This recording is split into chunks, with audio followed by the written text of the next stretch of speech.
On parle immobilier dans la troisième partie de cette émission. Didier Smet nous a rejoint en plateau. C'est le COO de Ardent Invest. Merci d'être là sur ce plateau. À vos côtés, Philippe Baudry, PDG d'Artea Group et Dream Energy. Que font-ils ensemble? On va le savoir dans quelques instants. Une association assez incroyable. Alors, le groupe Ardent a plusieurs activités et notamment une branche qui développe l'immobilier en Belgique qui s'appelle Ardent Real Estate, qui a un focus particulier sur la construction durable. On est allé chez eux à Liège. On se retrouve juste après. Chaque projet est vraiment spécifique. Il va falloir qu'on se réinvente et qu'on se rechallenge à chaque projet.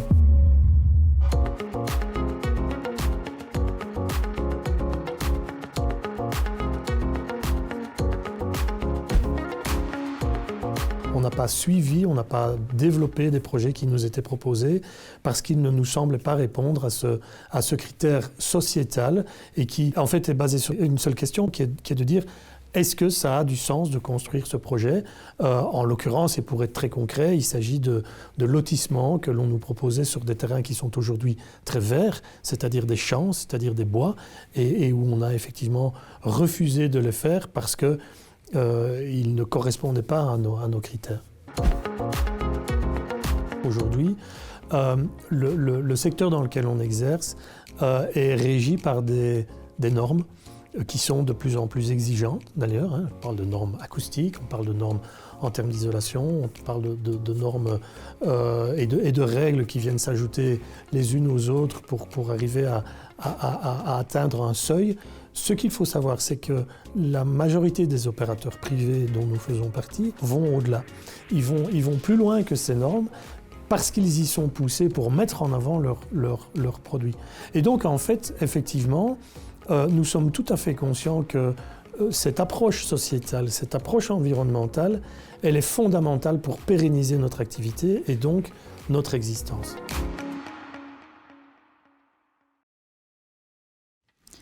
Alors, chez Ardent, vous proposez du résidentiel essentiellement, mais du retail aussi. Est-ce qu'on peut dire, c'est justement sur ces sites que vous allez prévoir d'implanter des bornes de supercharge. Est-ce qu'on peut dire que Dream Energy et Ardent, c'est le mariage de deux acteurs familiaux avec une vision commune? C'est ça qui vous a rassemblé? C'est la volonté de faire avancer, Didier? Oui, tout à fait. C'est ça qui a créé le rapprochement. Il faut savoir que quand on a envisagé cette possibilité, on a envisagé plusieurs collaborations et c'est avec Dream Energy que le mariage a pris, comme on dit, parce qu'il y avait vraiment une rencontre au niveau des philosophies. Très concrètement, ça consiste en quoi? Qu'est-ce que vous allez faire? Alors, en fait, on va développer, comme nous le faisons déjà en France depuis maintenant 2 ans, un réseau de stations de superchargeurs, c'est-à-dire des bornes qui ont des puissances de 150 à 300 kW. Et ça va prendre concrètement pour le téléspectateur, ça va changer quoi dans sa vie au quotidien? C'est prévu pour le deuxième semestre 2024, c'est ça? Oui, tout à fait. On peut dire que globalement, tant sur le territoire français que belge, aujourd'hui, la grande majorité des bornes sont des bornes lentes, c'est-à-dire des bornes qui vont de 7 à 22 kg, ce qui génère en fait un temps de recharge de l'ordre de 10 heures à peu près, 8 à 10 donc heures. c'est trop long. C'est trop long. Ouais. Et en tout cas, quand vous avez un besoin de transport, c'est trop long. Ouais. Et donc, ce que nous proposons avec ces bornes, c'est des temps de recharge qui sont de l'ordre de 20 minutes. Et en 20 minutes, vous chargez 80% de votre batterie. Didier, c'est quoi la démarche du groupe Ardent derrière tout ça? On vous connaît dans le pari sportif, on vous connaît dans l'immobilier, et maintenant, vous élargissez, vous allez compléter votre écosystème? La partie Ardent Invest est vraiment une partie dédiée historiquement à l'immobilier, pas du tout au jeu qui est vraiment aujourd'hui centralisé dans une autre entité. Et donc, Ardent Invest s'est construit autour de l'immobilier, mais aussi de l'expérience utilisateur. Et donc, l'énergie au sens large fait beaucoup de sens, tellement de sens qu'aujourd'hui, c'est devenu notre 3e pilier au sein d'Ardent Invest. Et on a développé une série d'initiatives. Et aujourd'hui, on s'appuie sur notre réseau retail. Donc, il faut savoir qu'on a environ 50 000 m² de retail, donc de bâtiments commerciaux en Wallonie, qui sont évidemment souvent répartis le long d'axes routiers majeurs. Et donc, c'était un maillage géographique assez intéressant pour déployer de la recharge rapide. L'aspect rapide que vient d'expliquer Philippe était clé. Ainsi, on offre un service aux utilisateurs, on offre un service supplémentaire également à nos locataires des murs commerciaux. Oui, c'est ça. L'idée, c'est vraiment d'apporter un nouveau service, de s'inscrire dans le changement aussi. Très concrètement, Didier, ça veut dire quoi? On parlait, je me suis laissé dire, 10 stations pour 2024 en tout cas. Oui, alors ça c'est notre ambition personnelle, puisque d'abord on va s'appuyer sur notre réseau. Évidemment, l'objectif est de faire rayonner cette joint venture plus largement. Et donc on est déjà en train d'initier une série de contacts avec des partenaires fonciers pour développer ce maillage, parce qu'on est persuadé qu'il y a vraiment un besoin. Au-delà d'en être persuadé, j'en suis le premier témoin, puisque je suis utilisateur de ces services de recherche rapide qui sont clés et qui sont vraiment pour moi la pierre de développement de cette mobilité électrique. Bruno, on en parlait dans notre précédente émission, quand on a abordé les véhicules utilitaires, la problématique, elle est clairement sur les bornes de recharge, et c'est ce qui peut freiner. Est-ce que vous pensez qu'une initiative comme celle-là, du coup, va permettre aussi d'accélérer la transformation ? Bien sûr, et ça va pas se limiter simplement à l'immobilier résidentiel. Je pense qu'on pourrait imaginer aussi que des stations-service soient, et c'est d'ailleurs prévu, soient alimentées par des bornes de charge rapide. Donc c'est tout un nouvel écosystème qui est en train de se créer, et je trouve ça très intéressant que vous joigniez l'immobilier avec ces bornes, parce qu'il y a, par exemple, à Bruxelles, un gros problème. Il y a énormément de bâtiments qui n'ont pas cette capacité, et les nouvelles constructions, bien sûr, en tiennent compte, mais celles qui ont été mises en œuvre il y a 5-6 ans sont parfois dépourvues de ces bornes. Donc il y a un problème d'intégration du véhicule électrique dans l'immobilier résidentiel. Donc c'est assez passionnant, effectivement, comme évolution. Capucine, vous représentez la voix des jeunes pour nous. Vous nous aidez à mieux comprendre ce que des jeunes de 20 ans peuvent avoir en tête.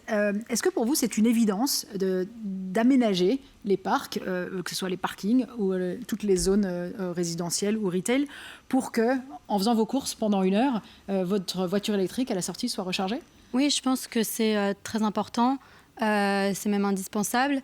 Mais je pense aussi que l'enjeu dans l'immobilier, c'est essentiellement aussi toute la réflexion autour de la rénovation plus que de la construction. Mais j'imagine que c'est une de vos réflexions primordiales aussi sur le sujet. Ouais. À quoi il faut s'attendre si on se projette, on est là pour se projeter vers demain dans cette émission, Didier, d'ici 2030, pareil, dans vos paris et dans vos rêves les plus fous, on en est où dans l'aménagement ? Spécifiquement sur la question de la recharge ou globalement ? Oui, sur la recharge. Sur la recharge, en fait, je pense qu'on sous-estime totalement aujourd'hui la nécessité.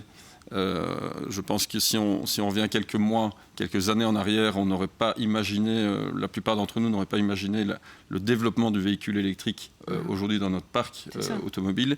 La vitesse de déploiement est bien plus élevée que ce qui était prévu. Et donc ce besoin de recharge rapide, j'insiste sur ce que Philippe expliquait, c'est la liberté, c'est entretenir la liberté qui est associée au véhicule automobile, est clé et fondamentale. Aujourd'hui, les politiques de déploiement, en tout cas en Wallonie, sont plutôt axées sur des bornes lentes. La rapide ne remplacera pas la lente, ce n'est pas on-off, ce n'est pas binaire, ce n'est pas l'un ou l'autre, mais c'est un complément. Et donc il faut vraiment accélérer ce déploiement rapide, surtout dans un pays comme le nôtre qui est complètement traversé et avec des autoroutes gratuites. Oui, on peut aussi espérer que ça aide au changement des mentalités, puisque si c'est moins contraignant, si c'est plus facile et s'il ne faut pas s'organiser de manière trop pénible, alors on peut aller faire ses courses pendant 1 heure et recharger son véhicule. Oui, l'objectif, c'est d'offrir en fait une expérience qui soit comparable à celle des véhicules thermiques classiques, et c'est ce que nous faisons aujourd'hui. Ce qu'on peut dire aussi, c'est qu'en Belgique, la flotte de véhicules d'entreprise est très largement majoritaire. Je crois qu'il s'agit de 80% pour les véhicules électriques. Et donc, la particularité que nous proposons de Dream Energy, c'est que nous sommes à la base un producteur d'énergie renouvelable. Et donc, nous allons transposer cette offre en Belgique, c'est-à-dire que pour le rapport RSE des entreprises, notre offre est particulièrement significative et intéressante puisque nous garantissons l'origine de nos électrons, c'est-à-dire une énergie renouvelable. Vous avez commencé il y a combien de temps en France, ce processus ? On a commencé le processus en 2007 et on a livré, à titre d'exemple, le premier immeuble à énergie positive de France en 2009. Ok. Voilà. Et quelle perspective vous voyez pour la Belgique ? Il va nous falloir combien de temps pour... est-ce qu'il faut dire rattraper la France ou pas ? C'est une bonne question. En général, on peut être plus lent au départ, mais après, on est plus rapide que les Français, il paraît. Je dirais qu'aujourd'hui, j'ai le sentiment que les courbes sont quand même relativement proches et qu'il y a une très forte prise de conscience en Belgique. Donc, je pense qu'on suivra des chemins parallèles. On termine peut-être pour éclairer nos téléspectateurs sur une notion très concrète. Quand on parle de 10 zones de supercharge en 2024, ça peut presque paraître pas beaucoup. C'est très compliqué à mettre en place ? Alors, d'un point de vue administratif, c'est assez long parce que une borne de 300 kg, c'est beaucoup d'énergie. Oui.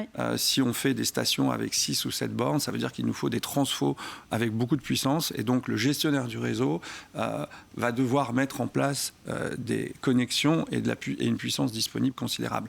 Donc, tout ça est quand même à la fois complexe et long d'un point de vue administratif, technique, et c'est difficile de faire en moins d'un an le déploiement d'une telle infrastructure. Donc Didier, quand on dit 10 stations, ça veut dire 10 stations avec au moins 5-6 bornes à chaque fois? Tout à fait, tout à fait. Et on commence où? On commence Liège, très prochainement. Non, pas forcément à Liège, pas forcément à Liège, mais forcément quelque part chez Ardan. En tout cas, on l'espère très prochainement. Mais j'insiste sur ce que dit Philippe. Il y a une prise de conscience à avoir qui consiste à se dire que la borne rapide, c'est un déploiement d'infrastructure, c'est un déploiement lourd. D'ailleurs, c'est un investissement significatif, à contrario de la borne lente qui, en termes de puissance et donc d'infrastructure, est bien plus faible et est beaucoup plus facilement déployable. Donc ce ne sont pas du tout les mêmes choses. Ici, on parle vraiment d'investissement lourd. Intéressant. Bruno, j'aimerais vous entendre sur un dernier point peut-être. Est-ce que finalement, c'est assez normal qu'il faille attendre l'initiative d'acteurs privés pour avancer dans cette transition? Je me faisais la même réflexion. Finalement, on voit aujourd'hui que c'est le secteur privé qui dépasse le public, parce que le véhicule électrique a été développé par le secteur privé, les bornes aussi. Et donc, je crains qu'à un moment, le secteur public soit en retard et à certains égards, ne contrarie des évolutions qu'il promeut pourtant, par ailleurs, d'un point de vue sociétal, d'un point de vue macroéconomique.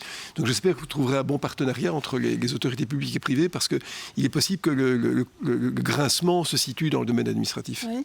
Pour conclure, peut-être Didier, sur ce point, on se projette en 2030, on parle de 10 stations pour 2024, ça veut dire que ça peut vraiment s'accélérer une fois que le processus est mis en place? Oui, c'est vraiment l'objectif. Je ne vais pas vous donner le chiffre qui anime mes rêves, mais effectivement, j'espère nous développer bien plus fort que ça, parce que le besoin est évident et ne fera que s'accroître. Un mot pour conclure, Philippe. On en est où en Belgique par rapport... Donc on a compris, on a un petit retard léger sur la France et par rapport à nos voisins européens? Alors on peut dire, pour résumer, qu'il y a une grande disparité entre l'Europe du Nord et l'Europe du Sud, la France étant un peu entre les deux. Donc l'Europe du Nord est très en avance, les Pays-Bas notamment. Pour donner un chiffre, il y a 10 fois plus de bornes par habitant en Hollande qu'en France. Mais je dirais que la France et la Belgique se rattrapent, en tout cas sur la partie charge rapide, puisqu'il n'y avait jusqu'à présent l'année dernière que 3% de bornes rapides en Belgique. C'est à peu près le même ratio en France. Et bien sûr, ce pourcentage va évoluer très rapidement en faveur de la charge rapide. Merci. Et on attaque la dernière séquence de notre émission. Road to 2030, ESG. On accueille le CEO de Nespresso, Belux.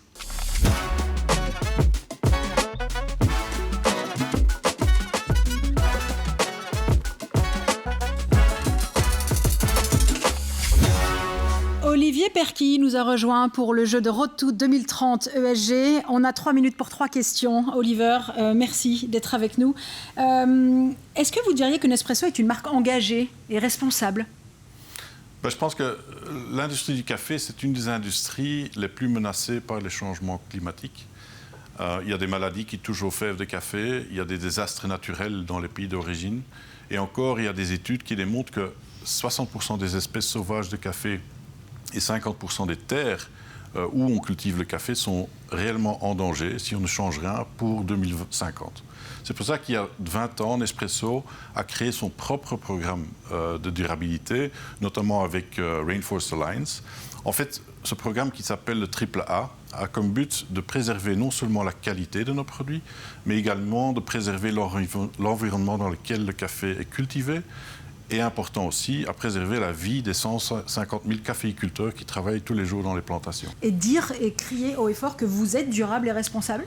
Dans les idées reçues, c'est pas forcément évident. Je pense qu'on est effectivement une société d'innovation. Et je vois aussi pour nous 2 éléments d'innovation prioritaires pour l'année prochaine, à savoir à continuer à communiquer, informer et stimuler le consommateur en Belgique d'utiliser le sac bleu à jeter et collectionner pour la collecte et le recyclage des capsules, puisque on a travaillé depuis 8 ans avec 2 autres acteurs du café et FOS+, pour donner accès à toute l'industrie du café portionné. Alors Oliver, pour terminer, quel est le conseil que vous donneriez aux entrepreneurs qui veulent s'engager vers une transition ? Depuis 2022, on est fiers d'être certifié B Corp. Et les valeurs du B Corp sont vraiment identiques aux nôtres et ça nous stimule à toujours faire mieux. Et en même temps, ça peut servir comme exemple, je dirais, à toute autre catégorie de produits et marques. Merci beaucoup. Merci d'être venu échanger dans cette émission. Merci à tous d'avoir pris le temps de venir échanger sur vos domaines respectifs. Merci Bruno Coleman, merci Cindy Legros, merci mademoiselle. Merci à vous de votre fidélité. L'info continue sur LN24, bien sûr.